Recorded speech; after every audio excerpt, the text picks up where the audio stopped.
By the time Chava came back dragging along his mother and a few of the other people from the nearby shanty town, the creature had changed again. The wet gray sacks on its back were larger now, each almost the size of a man. When fully inflated, its arms and legs had somehow joined, melding into one another. The flayed quality of the neck had changed the flesh, now looking as if it were swarming with ants. The air around it had taken on an acrid yellow sheen. It hung in a heavy cloud, and when they got too close they found it difficult to breathe. One man, a small but dignified-looking old drunk, wandered into the cloud and, after staggering about coughing, collapsed. Two other villagers dragged him out by the feet and then began to slap him. Chava watched until the drunk was conscious again and groping for his bottle, then turned back to stare at the creature. "What is it?" Chava asked his mother. His mother consulted in whispers with her neighbors watching the thing. It was hard for Chava to hear everything they were saying, but he heard one word over and over again. Ixtab, Ixtab. Finally, his mother turned to him. "Who is Ixtab?" Chava asked nervously. "Go fetch the old Braja," she told him. "She'll know what to do." The Braja was already heading toward the beach when he came across her. She was moving slowly, leaning on a staff. She was old and frail, most of her hair gone, and her face a mass of wrinkles. His mother claimed that she had been alive when the Spaniards killed the Mayans 1,000 years before. "She is like a lost book," his mother had said in another time. "She knows everything that everyone else has forgotten." She carried a pouch slung over one shoulder. He started to explain about the creature, but she silenced him with a gesture. "I already know," she said. "I expected you sooner." He took her arm and helped her along. Others from the shanty town were coming down the beach as well, some walking as if hypnotized, some wept, some ran. "Who is Ixtab?" asked Chava suddenly. "Ah, Ixtab," said the Braja. She stopped walking and turned to face him. "She is a goddess. She is the rope woman. She hangs in the tree, a rope around her neck, and her eyes are closed in death, and her body has begun to rot. But she is still a goddess. But is she dead?" "The goddess of suicide," mused the Braja. "She is the hanged goddess, the goddess of the end, and she gathers to her those who are dead by uncertain means." She stared at the boy intently. "She is a very harsh mistress," she said. Chava nodded. "Tell me," the Braja said to him, "did you dream last night?" Chava nodded.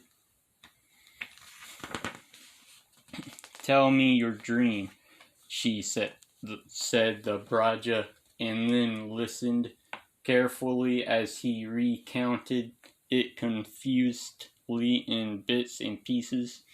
She gestured forward at the people running in front of them, at the crowd of people around the strange creature up ahead. These two, she said, they have shared our dream. What does it mean? Asked Cheva. What does it mean? She asked. She pointed a shaky finger at the creature ahead. It's gray sacks, now almost twice the size of the man, the cloud of noxious gas growing. Here you see what it means. We dream it, and we made it real, asked Cheva, amazed. She gave him a toothless smile and cackled. You think you are so powerful? She asked, and started shuffling forward again. You think we are so powerful? No, she said. We could not make this. Our dream is a warning. A warning. The dream tells us there is something wrong, she said. We must set it right. For a time they walked through the sand without speaking, the old woman breathing heavily. Cheva could already hear the hissing from the creature, louder than the crash of the surf. Have you begun to dream awake? The Braja asked. What do you mean? He asked, frightened. Yes, she said. I can hear in your voice that you have. You must be careful. It found you first. It means to take you, Chicxulub. You know what this word means? The boy shook his head. And yet you have lived in this town all your life. She scolded him. You have lived within a word that you do not know. He was silent for a moment, then asked, Is that bad? She made a noise with her lips, but did not answer. Apparently, it wasn't a question worth answering. What does Chicxulub mean? He asked after another moment. She stopped briefly and with the tip of her stick drew a figure in the sand. It was two lines twisting around each other. He crossed his fingers and imitated it by making the sign of protection he had learned as a child. She nodded. What is this? He asked. She didn't say anything. She spread her toothless mouth wide, which looked for a moment disconcertingly like the jawless maw of the creature on the beach. Tale of the devil, she said. The devil has started to wake and thrash its tail. If we cannot coax it back to sleep, then this will be the end of us all.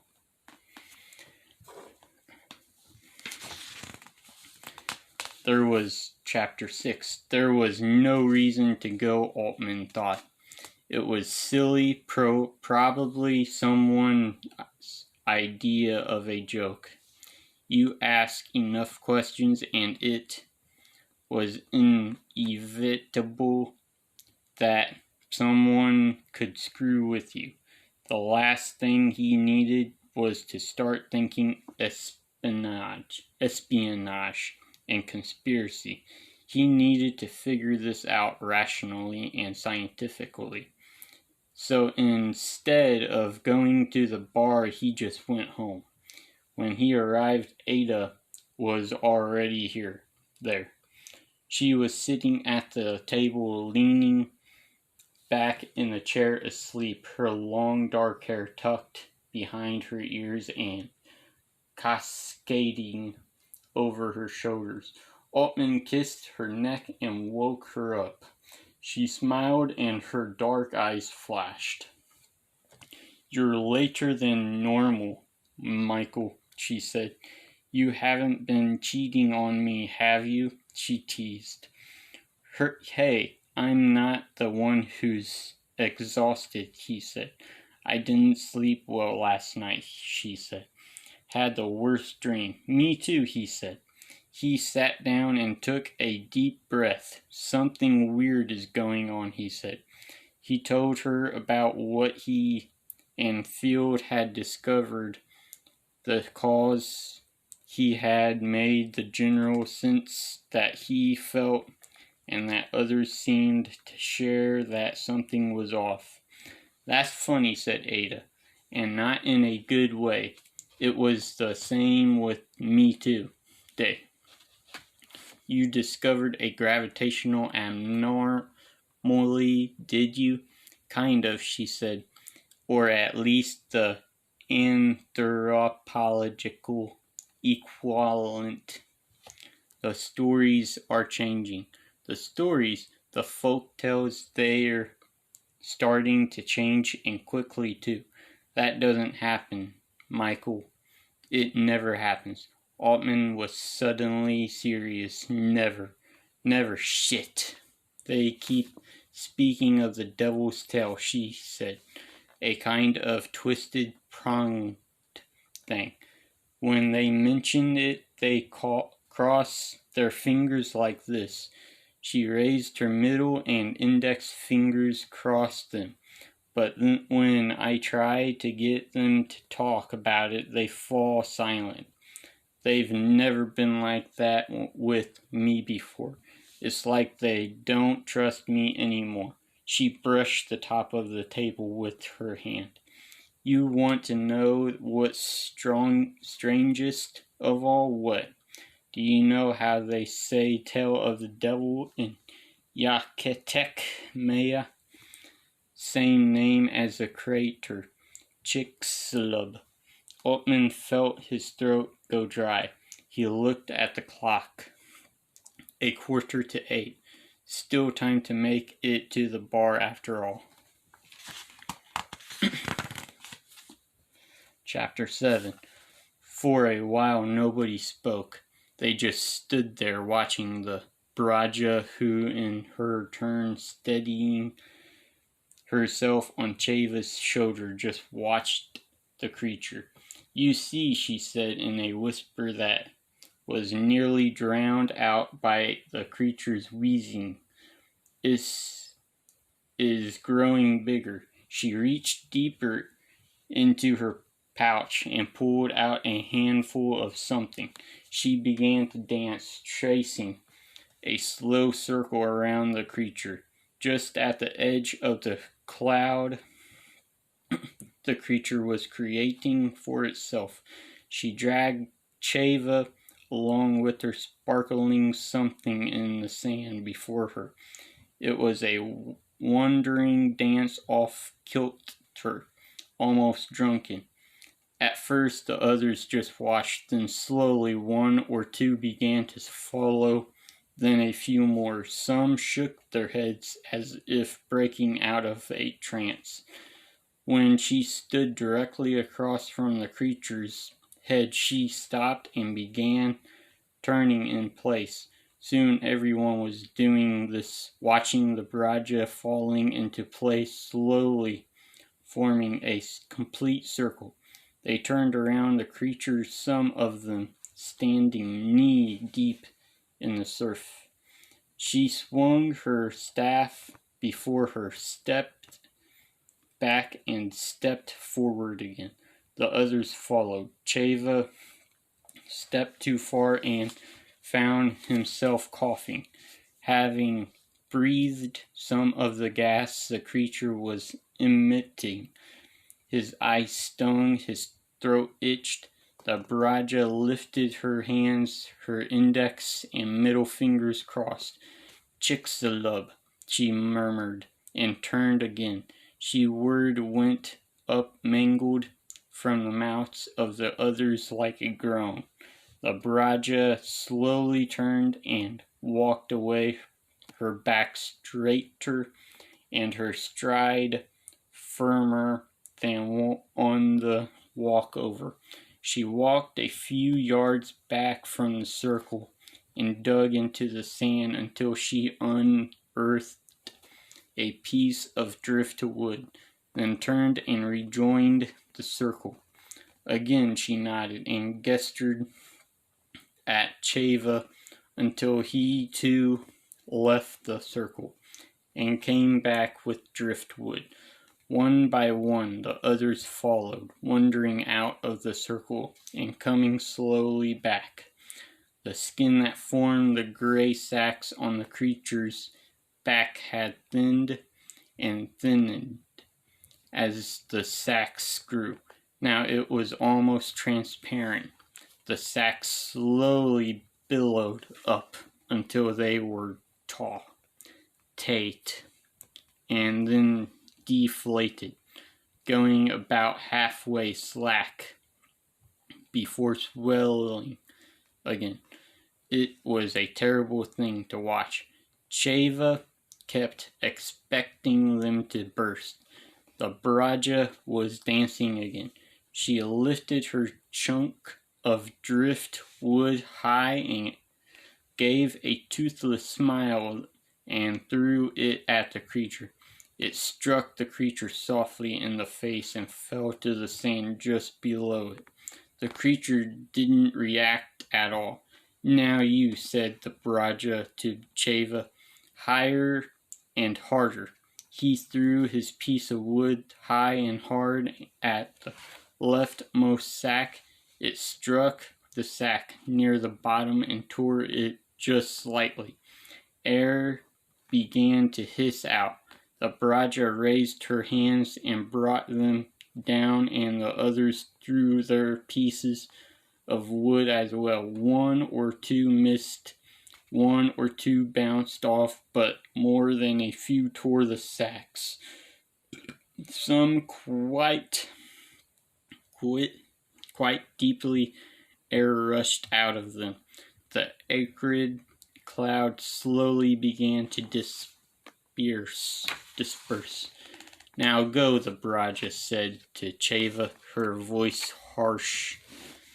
"You see the nameless man there stumbling drunk as usual. Run to him and take his bottle and bring it back to me." He ran quickly around the circle and to the small but dignified, dark-haired drunk who had gotten too close to the cloud earlier and almost died. The man turned and smiled at him before he could react. Cheva grabbed the bottle he'd posted between his feet and fled back to the Braja. She took it from him and uncorked it. Behind them, the drunk was protesting, some of the others holding him back. "Hold your breath," she said to Cheva as she gave him the bottle. "You must pour this on the wood and on the creature itself," his heart pounding. Cheva took a deep breath and rushed forward. The torn skin of the sacks had already begun to knit itself back together. The bags were still mostly deflated, but were beginning to rise. He upended the bottle, splashing the creature and the wood around it, and then rushed back to the Braja, his eyes swollen and stinging. The Braja lit the top of her staff on fire and carefully moved forward, touching it to the creature's head. Both the creature and the driftwood caught fire immediately. She dropped her staff, letting it burn too. The creature hissed and thrashed, but never tried to escape from the flames. The gray sacks on its back turned to ash and blew away. Eventually it stopped moving altogether. The Braja, swaying, led them once again in a slow, stuttering dance. Cheva found his feet naturally, following it, adapting to it, almost as if someone else were moving his legs. He wondered how many of his fellow villagers felt the same way. The villagers drunk he saw wasn't part of the circle. He stayed at a little distance, swaying slightly, staring at the fire, his brow furrowed They kept on trancing, slow, curving motions in the air until all that was left of the creature was a charred, smoldering skeleton, stripped of its flesh and burnt to a crisp. It looked almost human.